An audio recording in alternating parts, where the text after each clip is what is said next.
What's going on, everybody? Welcome back to another video. Hope you're doing well, feeling great, and enjoying freedom. It's a great day to have a great day. Today, I wanted to talk about avoiding lifestyle inflation, staying out of debt, and of course, stopping the paycheck-to-paycheck lifestyle.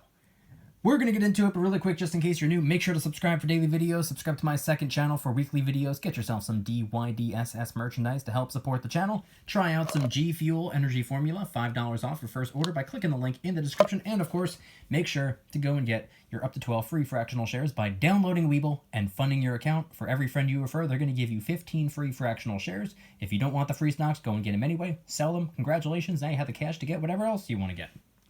Webull link in the description. Alright, so today I wanted to talk about the whole paycheck-to-paycheck living and staying out of debt. Now, when I say debt, there are two different types of debt. Good debt and bad debt. The type of debt we are familiar with, the type of debt I'm familiar with, the type of debt you're familiar with, is the bad kind of debt, which is why normal people like us, when we talk about debt, people are so afraid of it. Oh, no debt, all debt is bad debt. No, that's not true.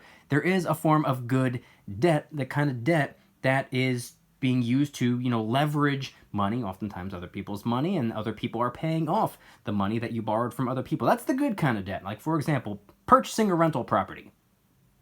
The tenants are paying that off for you. Anyway, I'm talking about staying out of the bad kind of debt and avoiding the paycheck-to-paycheck lifestyle. Now, contrary to popular belief, more money doesn't inherently mean that you are going to get out of that whole paycheck-to-paycheck lifestyle. A lot of people think, they're like, oh man, I make $2,000 a month and all of my bills total up equal $2,000. That's paycheck to paycheck. Or maybe you're making $3,000, but all your expenses total up to $3,000, or whatever the case may be. It doesn't have to be minimum wage working to be seen as paycheck to paycheck. You could be making a little bit more. In fact, if you upgrade from this old junker car to a newer car, you upgrade from a studio apartment to, a 1-2-bedroom apartment, or you upgrade from an apartment to a small house, or you upgrade from a small house to a medium-sized house, or whatever the case may be. Make some upgrades, things become a little bit more expensive, maybe you're making a little bit more money, and now all of a sudden, your bills are growing as well. Yeah, your income went up, but so did your bills. What happened? That's called lifestyle inflation. Now, I have a story, because I was listening to an interview. Not going to say who was being interviewed, because I don't want to make it seem like I'm going to ridicule the guy, because I will be sharing some of my thoughts. But he was talking about how, at his peak, he was making $2.4 million a year. When you break that down, that's $200,000 a month. That's a lot of currency. That is a massive amount of currency. Now, there will be somebody out there who says, oh, $200,000 a month isn't a lot of money. Those people that say that are people that make far less than $200,000 a year. Nobody making $200,000 a month, Nobody making $200,000 a month or more would say that that's a small amount of money. Anyway, moving forward, this guy was making $200,000 a month. Now, when I think of that, if I put myself in that guy's shoes, I'd be like, good God, I'm rolling in currency. Move over, Musk, Bezos, Zuckerberg. I'm the richest guy in the world now, because that's how I would feel. That's how it would be for me. $200,000 a month? By the time all my bills are paid, I would have like 197 point something thousand dollars left. Very little of that would be spent on my bills and the things that I need to pay for. Because I'm not, much of a spender, and I've never been.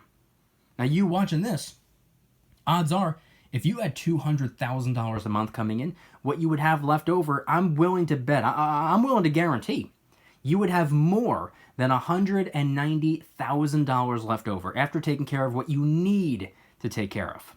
Because there's no way in the world somebody watching my video is spending more than $10,000 a month. I don't buy it. Point being is that this guy was making $200,000 a month, but guess what? He somehow figured out a way to dig himself into so deep of a hole, he was living paycheck to paycheck. First of all, he was living in California, so there goes half the money anyway. And what was left over, He had to have the best of the best, the most expensive, the fanciest, the craziest apartment in the middle of Hollywood. He was spending more than $10,000 a month on rent. He had brand new, super expensive car that he was whipping around in. He had like a $40,000 Rolex on his wrist. He had this nice, bright, shiny chain around his neck. He had the craziest sunglasses. He was getting takeout for breakfast, lunch, and dinner. He was going on all these expensive vacations all the time, spending crazy amounts of currency. And guess what? The $200,000 coming in each month would be gone just like that. And he didn't care at the time because in his mind, he was like, what do I care? If I spend $200,000 a month in February, I'm going to get another $200,000 a month in March. What difference does it make? It's not like I spent my life savings. I'm getting at most people's life savings handed to me next month. He didn't care. Now, like I said before, I don't want to make it sound like I'm ridiculing the guy. He was earning this money. Fully deserved, earning this money. He can spend it how he wants. He can save it how he wants. He can invest it how he wants. He can waste it how he wants. I don't care. As long as he's not reaching into my pocket and trying to take my currency to spend, it doesn't matter to me. The point I'm trying to get across, the picture that I'm trying to paint, is that is a prime example of lifestyle inflation. He was in his mid-20s doing all of this. What do you think he was doing when he was 18, 19, 20 years old? He was probably eating ramen noodles for dinner every night because he couldn't afford anything more expensive. He was probably living in this little studio apartment, or maybe even still living at home. He was probably driving a used vehicle that was probably close to the age that he was. And all of a sudden, more money starts coming in. And then it builds. He goes from, making, $50,000 a year to $100,000 a year to $500,000 a year, all the way up to $2.4 million a year. And as his income went up, so did his spending. The bigger the paychecks, the bigger the purchases he would make. And I'm not singling this guy out. This is most people. Most people do this. You work hard, 5, 10 years down the road. You don't have to be this rich celebrity type of guy. You could be a normal person like me, like you, like whoever. All of a sudden, you get a promotion. Your income goes up by 20%, 25%. Now, all of a sudden, like I said before, you upgrade your car. Like, oh, I can afford to upgrade my car now. Nothing wrong with my car, but that one's newer. I'm going to go get that. Oh, all of a sudden, I don't want to have a 1-bedroom apartment anymore. I'm going to get a 2-bedroom apartment. Oh, I go on vacation once a year. I'm going to start taking 2, maybe 3 vacations a year. All of a sudden, the income went up by 20 to 25%, and so did the spending. That's what lifestyle inflation is. That's what lifestyle inflation looks like. And unfortunately, like human psychology, that's just what happens. That's just what we do. I try my absolute best to do the opposite, actually. If I make a little bit more money, I try to save a little bit more money. I try to invest a little bit more money, and I try to keep my spending identical to what it was prior to the pay raise or prior to the promotion. I'm not upgrading anything except what's necessary. So, moral of the story is avoid lifestyle inflation. A lot of people living paycheck to paycheck, from many of our positions at least, it's not necessarily a spending problem. Usually it's an income problem. You're living paycheck to paycheck because you don't earn enough. So that should be the focus.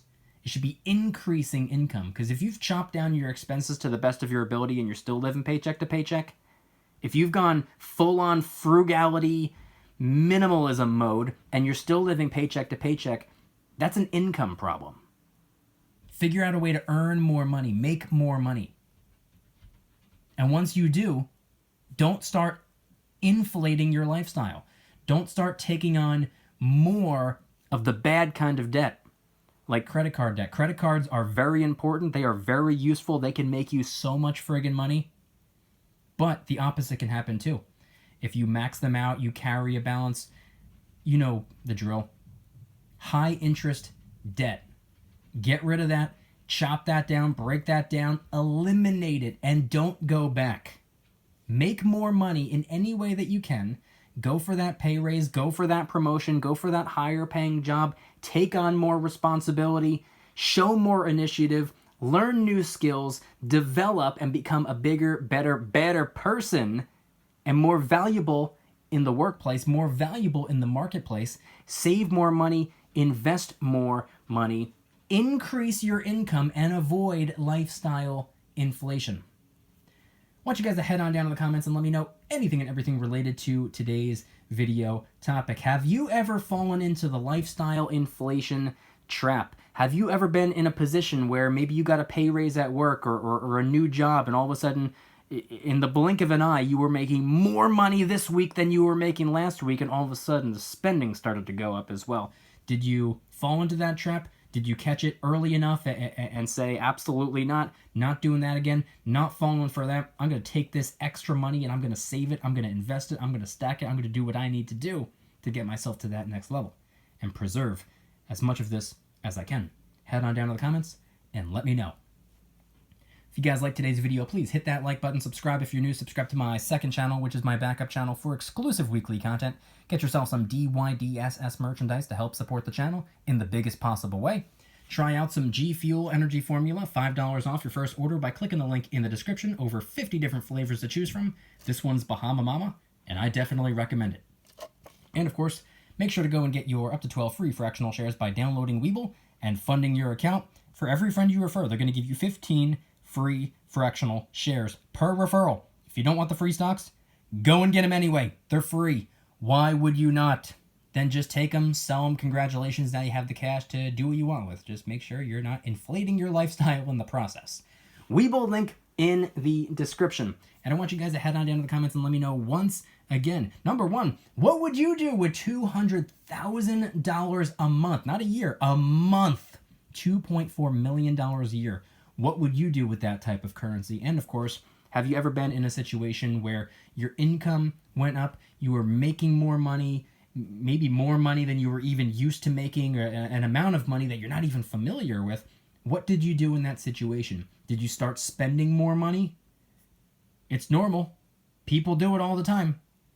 The most important thing is, did you catch yourself in time? And did you avoid lifestyle inflation? And did you avoid racking up a whole bunch of the bad type of debt and avoid that paycheck to paycheck lifestyle? Head on down in the comments and let me know anything and everything related to today's video topic. Thank you guys so much for watching. See you tomorrow. Don't you dare stop smiling. Peace.